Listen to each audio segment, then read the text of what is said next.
গাজার উপকূলে এক মাসেরও বেশি সময় ধরে চলা ইসরায়েলি আগ্রাসনের ফলে শহরের মৎস্য শিল্প ব্যাপক ক্ষতিগ্রস্ত হয়েছে। শহরের বন্দর অঞ্চলের প্রায় সব মাছ ধরার নৌকা ধ্বংস হয়ে গেছে।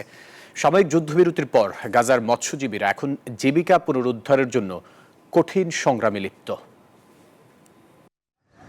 যুদ্ধের আগে গাজার অর্থনীতির 1/3 নির্ভর করত সমুদ্র সম্পদের উপর, কিন্তু যুদ্ধবিরতি পরও মৎস্যজীবীরা তাদের জীবনযাপন পুনরুদ্ধারে ব্যর্থ হচ্ছেন।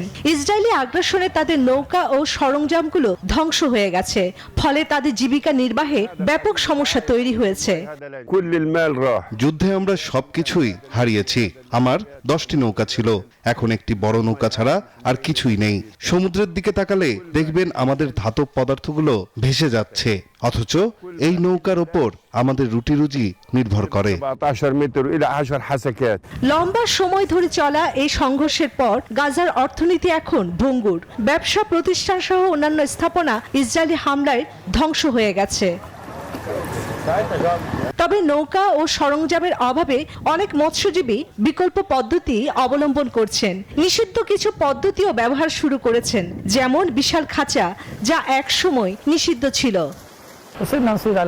জীবিকার তাগিদে আমরা নিষিদ্ধ জিনিস ব্যবহার করছি, পুরাতন পদ্ধতি বেছে নিয়েছি, তাই আমরা খাঁচার ব্যবহার শুরু করেছি।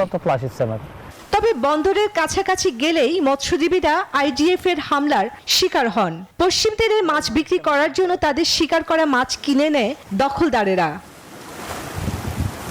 গাজায় মৎস্যজীবীরা তাদের হারানো জীবিকা পুনরুদ্ধারের জন্য সংগ্রাম করছেন। তাদের আশা, সমুদ্রের মাধ্যমেই নতুন সূচনা হবে আবার। চন্দ্রানী চন্দ্রা, নিউজ 24।